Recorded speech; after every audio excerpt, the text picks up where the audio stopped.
Hello વિદ્યાર્થી મિત્રો, Chanakya career એકેડેમીમાંથી હું એચઆર ભાટી ફરીવાર આપણી સમક્ષ એક એવો વિડીયો લઈને આવ્યો છું કે જે પ્રેક્ટિકલ અનુભવો છે કે જે અમારા ક્લાસના જે બેન છે પાયલ બેન, એ ઓલરેડી અત્યારે રાજકોટ ગ્રાઉન્ડ પાસ કરીને આવેલા છે.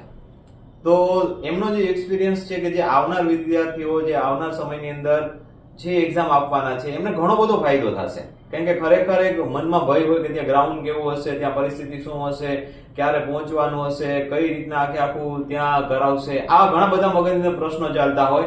તો એમના સોલ્યુશન માટે થઈને જ આપણે આ વિડીયો આજે શૂટ કરીએ છીએ.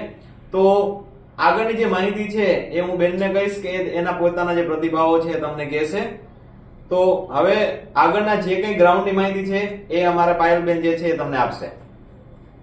હાય, મારું નામ માલદા પાયલ છે. હું રાજકોટ મોવડી ગ્રાઉન્ડમાં પાસ કરેલ છે મારું ગ્રાઉન્ડ. ત્યાં સવારે આપણે 4 થી 4:30 ની વચ્ચે પહોંચી જવાનું, કેમ કે આપણે પહેલી બેન્ચમાં વારો આવી જાય તો બહુ સારું. અને ત્યાં આપણે 5 વાગે અંદર એન્ટ્રી આપે છે. અને ત્યાંના લોકો પોલીસ ગ્રાઉન્ડના બહુ સારા છે, તેને બહુ સારો સપોર્ટ કરે છે આપને. અને જ્યારે એન્ટર કરીએ છીએ ત્યારે આપણે 6 વાગ્યા, 7 વાગ્યા, 8 વાગ્યાની એવી રીતના લાઈનમાં અંદર એન્ટ્રી આપે છે. પણ આપણે એવી રીતના દોડવાનું નથી, પણ આપણે વહેલું જ આવે એટલે વહેલો વારો આવશે. અને અંદર એન્ટર થયા પછી આપણે ત્યાં ગ્રાઉન્ડમાં બેસાડવામાં પણ વાલીઓને એન્ટ્રી આપવામાં આવતા નથી. આપણે ખાલી એકને જ એન્ટ્રી આપવામાં આવે છે. અને આપણી સાથે ખાલી આધાર કાર્ડ અને હોલ ટિકિટ, કોલ લેટર બેજ સાથે લઈને જવાનું રહેશે. અને અંદર આપણે જ્યારે બેસાડે ત્યારે આપણે બધી સુવિધા આપે છે. અને પછી ત્યાંથી લાઇનસર આપને ચેસ નંબર બાંધવા અને સેન્સર બાંધવા લઈ જાય.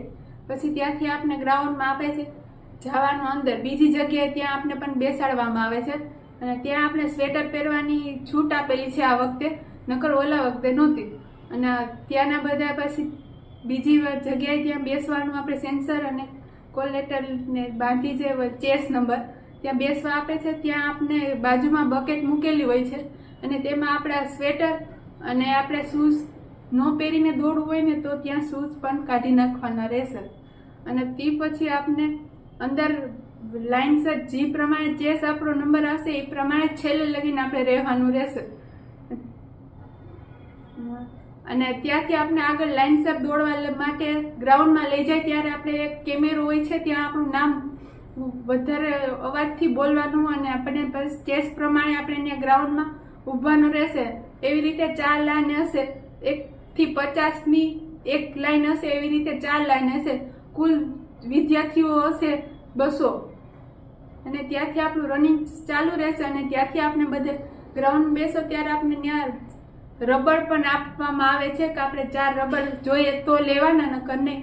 અને એ ખાસ ધ્યાન રાખવાનું કે આપણે 4 રાઉન્ડ પૂરા જ કરવાના છે.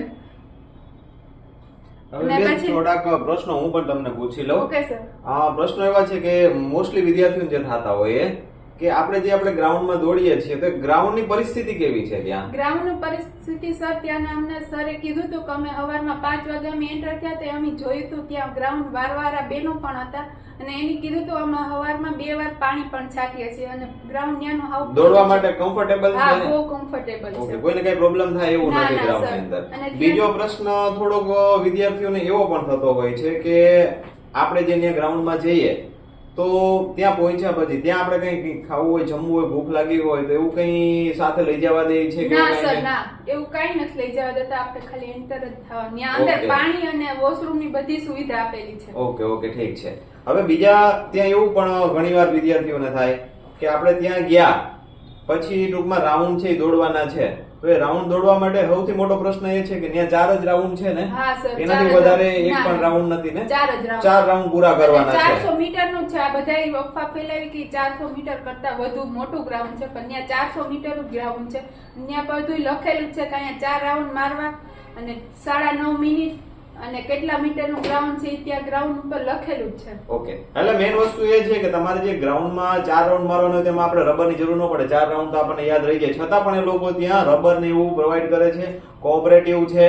અને મેઇન વસ્તુ એ છે કે તમારું જે રનિંગ પૂરું થઈ ગયા ત્યાર પછી તમારી ત્યાં આપણે બી સેશન લખેલું છે, ત્યાં અંદર એન્ટર સીધું થઈ જ જવાનું. 4 રાઉન્ડ પૂરા થાય. અને એ ધ્યાન રાખવાનું કે આપણે હે ને 4 રાઉન્ડ નું સ્ટ્રેટ બ્લેક કલરની હોય ને એને ક્રોસ કરીને જ જવાનું, નકર આપણા એક રાઉન્ડ કપાઈ શકે, કેમ કે છેલ્લા રાઉન્ડમાં બધા ટ્રેકની આ સાઈડથી નીકળી જાય છે, ઓલા નીચે પાથરેલા હોય બ્લેક કલરના એનથી, પણ એ આપણે ચોથા રાઉન્ડમાં પસાર કરીને જ બાર ગ્રાઉન્ડમાં નીકળવું, ત્યાંથી આપણો ગ્રાઉન્ડ એક ગણાઈ જાય છેલ્લો. આ ખાસ ધ્યાન રાખજો મિત્રો, બહુ અગત્યની બાબત છે, કેમ કે તમારે પૂરા 4 રાઉન્ડ પૂરા કરવા જ પડશે, એટલે ત્યાં જે આડું અવડું ક્યાંયથી ના નીકળવું ટૂંકમાં. ત્યાં ઓલા બ્લેક કલરના ઓલા પાથરેલા હોય ને એના ઉપરથી જ નીકળવું. હા, આ બાબત ધ્યાન રાખવું, ખ્યાલ ન હોય તો ત્યાં જઈને પૂછી લેવું. હા, કારણ કે તમારા પગમાં ચીપ બેસાડેલી હશે ને, બે પગમાં ચિપ્સ બાંધેલી જ હશે. ઓકે, તો એક ચિપ્સ નીકળી જાય ને તોય વાંધો નથી, બે ચિપ્સ બાંધેલી હોય ને એટલે ત્યાંથી અમને એવું કીધું. હા, તો એ ખાસ ધ્યાન રાખવું. ઘણીવાર એવું બને કે બંને પગમાં એક બાંધેલી હોય, એકાદી નીકળી જાય, ગભરાઈ જાય, પાછા બાંધવામાં ને તમારો ટાઈમ બગડે, તો એવું નહીં કરવાનું. બેમાંથી એક બાંધેલી હશે એટલે તમારો ટાઈમ કાઉન્ટ થઈ જશે.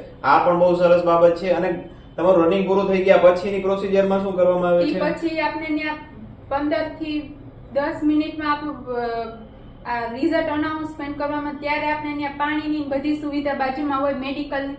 અમારા વખતે એક છોકરીની છાતીમાં દુખવા માંડ્યું હતું, પણ બાજુમાં મેડિકલ વિભાગ હતો, ત્યારે તરત જ ડોક્ટર આવી ગયા હતા. ઓકે, અને તમારું રનિંગ પૂરું થઈ ગયા પછી, રિઝલ્ટ મળ્યા પછી તમારી હાઈટ ને એ પછી પહેલા આપણે આપણું ટાઈમિંગ જોવા માટે આપણે પાસે બીજી જગ્યાએ લઈ જાય ને આપણે આપણા ચેસ્ટ પ્રમાણે નંબર બોલે એ પ્રમાણે આપણે જવાનું, આપણી સહી કરવાની અને આપણું ટાઈમિંગ ને આપણું દેખાડે આપણે કેટલી મિનિટમાં પૂરું કર્યું, ઓકે, સાઈન કરીને પછી આપણે બીજી બાજુ જવાનું, ત્યાં આપણી ઊંચાઈ માપશે, ખાલી વજન નથી આ વખતે. ઓકે, હા, વજન તો ગમે ત્યારે વધઘટ થઈ શકે, એટલે વજન ની કાઢ નાખ્યો છે, એટલે આ વખતે તમારી રનિંગ છે અને ઊંચાઈ માપવાની છે. ત્યાર પછી ત્યાંથી કમ્પ્લીટ થઈ જાય એટલે પછી આપણે ઊંચાઈ માપવા જાય ત્યારે પહેલા આપણું ફોર્મ ભરવામાં આવે છે, ત્યાં ફોર્મ ભરી અને પછી આપણી ઊંચાઈ માપવામાં આવે છે, પછી છેલ્લે ફોર્મ આપણી પાસે ફોર્મ અને કેસ નંબર 2 સાથે લઈ પછી આપણે ગ્રાઉન્ડ માંથી વિદાય લેવાની. ઓકે, તો બેને સંપૂર્ણ માહિતી આપી છે તમને કે ખરેખર જે રાજકોટનું ગ્રાઉન્ડ છે ફક્ત બહેનો માટે જ છે, ભાઈઓ માટે નથી. તો એ ગ્રાઉન્ડ ની અંદર કઈ રીતની ત્યાં સુવિધા છે, કઈ રીતનું આખી પ્રોસિજર છે ગ્રાઉન્ડની, એ આજના વિડીયોમાં તમને સંપૂર્ણ સમજાવવામાં આવેલી છે. આવો જ વિડીયો અલગ ગ્રાઉન્ડનો પણ બીજા ભાઈઓનો છે, એ આપણે નેક્સ્ટ મૂકશું, જેથી કરીને ભાઈઓને પણ કામ આવે. તો જલ્દી જ તો ફક્ત બહેનો માટેનો જ હતો વિડીયો, કે જે બહેનો રાજકોટની અંદર એક્ઝામ આપવાના છે એના માટેનો. અને બહુ સરસ વાત એ કરી કે તમે જેટલા વહેલા પહોંચશો એટલો વહેલો વારો આવશે, અને વહેલો વારો આવશે ને તો તમે દોડવામાં પણ તમને ફાયદો થશે. એટલે એવું નહીં વિચારતા કે આપણે આટલા વાગે પહોંચવાનું કીધું છે, અલગ અલગ તમને જે કોલ લેટર ની અંદર ટાઈમ લખેલો છે, બને ત્યાં સુધી સવારમાં બને એટલું વહેલું પહોંચી જાવ, બરાબર છે? તો જેથી કરીને તમારો જલ્દી વારો આવશે, જેટલો વહેલો વારો આવશે ને એટલો તમને દોડવામાં ફાયદો થશે. અને પહેલી બેન્ચમાં વધારે વિદ્યાર્થીઓ નીકળે છે રનિંગમાં, પાસ થઈ જાય છે. જો એનું મેઇન કારણ એ છે કે જેટલા વહેલા પહોંચશો ને વહેલો વારો આવશે ને એમાં તમારી પાસ થવાની શક્યતાઓ વધી જશે. પહેલી બેન્ચમાં બધા પોલીસ અધિકારીઓ આપણે ચેર કરવા માટે પણ થોડી જગ્યાએ ઊભા હોય છે. બરાબર. તો આ રીતનો બહુ સપોર્ટિવ માહોલ હોય છે ટૂંકમાં ત્યાં, બરાબર? એટલે એન્જોયમેન્ટ કરજો ત્યાં, અને આરામથી ને ગ્રાઉન્ડ પાસ કરો એટલે થઈ જશે, બરાબર? બધા અફવા પેલા કે ગ્રાઉન્ડ મોટું છે એવું કઈ નથી, ત્યાં સરસ રીતે ગ્રાઉન્ડ છે, માપી લીધેલું જ ગ્રાઉન્ડ હોય છે. કારણ કે એવું તો કોઈ દિવસ બને નહીં, કારણ કે તો એની ઉપર બ્લેમ થાય, કાલ સવારે પ્રોબ્લેમ થઈ શકે. એટલે આ ખોટી અફવાઓ ઉપર ભાર ના મૂકવો, તમારી મહેનત કરો, તમને 100% સફળતા મળશે. તો આ ફક્ત ને ફક્ત વિડીયો બહેનો માટે છે. આવનાર સમયની અંદર આપણે ભાઈઓ માટે પણ આવો જ એક વિડીયો અપલોડ કરશું. Thank you sir.